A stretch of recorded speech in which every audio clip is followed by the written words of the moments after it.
Before there were theories, revolutions, and manifestos, there was struggle. The sound of machines replaced the silence of fields. Cities grew, but so did poverty. Empires expanded, but ordinary people broke under their weight. The world was changing faster than anyone could understand it. And in the middle of that storm, one man decided to question everything. Who builds the wealth of nations? Who owns it? And why, in an age of progress, do so many remain trapped in misery? His search for those answers would divide history in two.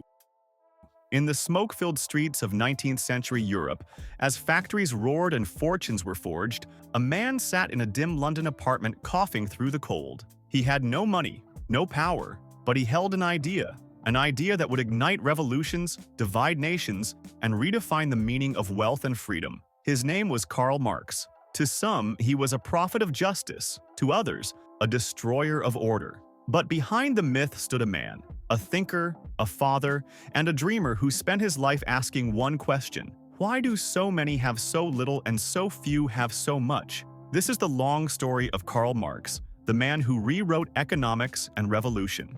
Chapter 1: The Early Years. Karl Heinrich Marx was born in 1818 in the small German town of Trier, near the banks of the Moselle River. His father, Heinrich, was a lawyer, practical, disciplined, and devoted to reason. His mother, Henriette, was warm and spiritual. Karl was their bright, restless child, curious, intense, and often lost in thought. From a young age, he devoured literature, philosophy, and history. He read Shakespeare for drama, Voltaire for wit, and Goethe for the fire of the soul. By the age of 15, he dreamed not of wealth but of wisdom. At the University of Bonn, he was rebellious, dueling, drinking, and questioning everything. But when he moved to Berlin, he discovered philosophy and discipline. There, he fell under the spell of Hegel, the great German thinker who believed that history moved through conflict, a constant struggle between opposites. That idea would later become the heartbeat of Marx's own theory.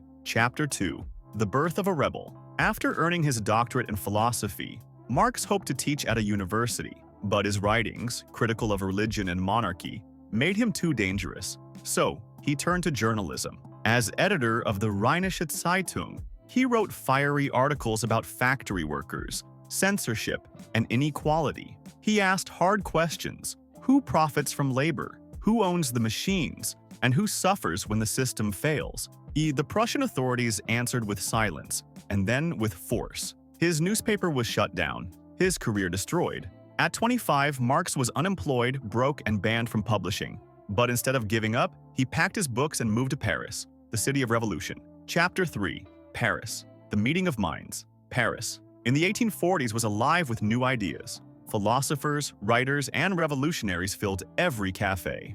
There, Marx met a man who would change his life forever: Friedrich Engels. Engels, the son of a wealthy factory owner, had seen poverty firsthand. He knew the misery of industrial life, the children working 12-hour days, the mothers sleeping beside factory floors. When he met Marx, the two minds clicked instantly. One had theory, the other had proof. They spent long nights debating philosophy, economics, and history. Together, they reached a radical conclusion: history was not shaped by kings or ideas, but by class struggle.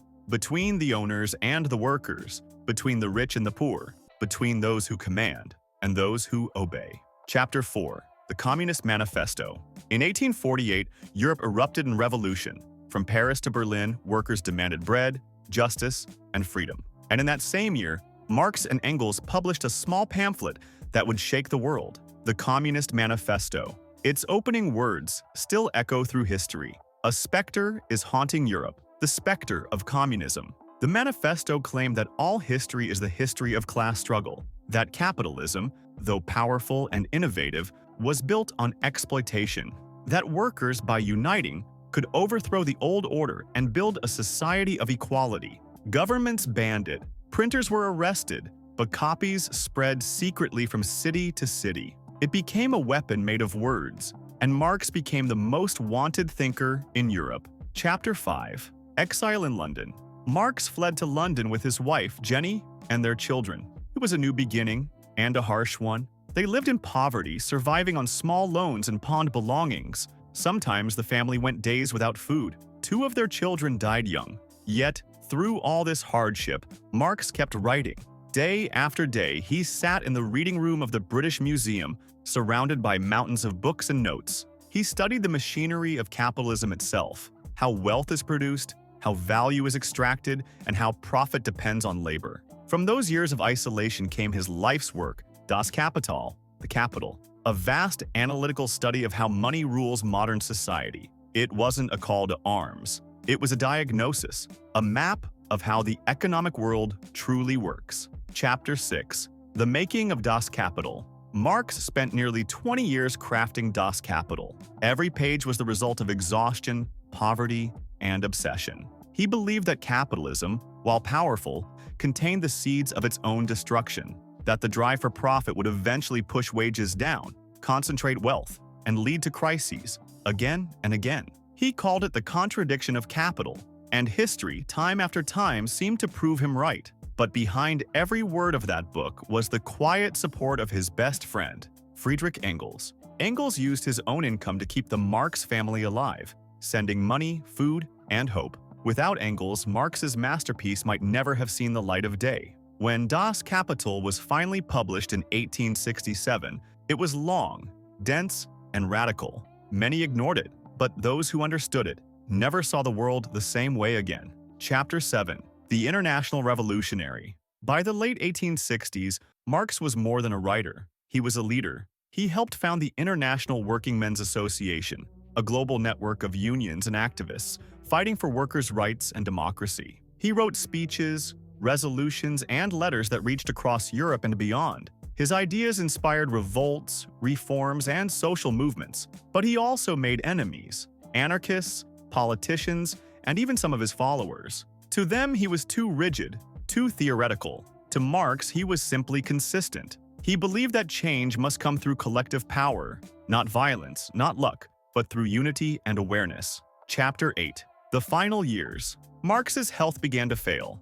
Decades of stress, poverty, and overwork took their toll. His beloved wife Jenny died in 1881, and one of their daughters soon after. He was heartbroken. He continued revising Das Kapital, but wrote less and less. On March 14, 1883, Karl Marx passed away quietly in his London home. Only a small group of friends attended his funeral. Engels stood by the grave and said, "His name will endure through the ages, and so will his work." Chapter 9.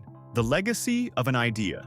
In the decades that followed, Marx's ideas spread faster than he could have imagined. They inspired revolutions, movements, and entire governments. They also fueled controversy, division, and debate. Whether you agree with him or not, Marx changed how we see the world. He made us question power, ownership, and justice. He revealed that economics is not just about money, it's about humanity. And though he died poor, his words became richer with every passing century. Karl Marx never conquered nations, but he conquered time. His empire was not of land, but of ideas.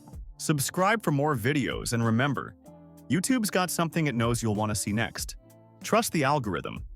It's smarter than you think.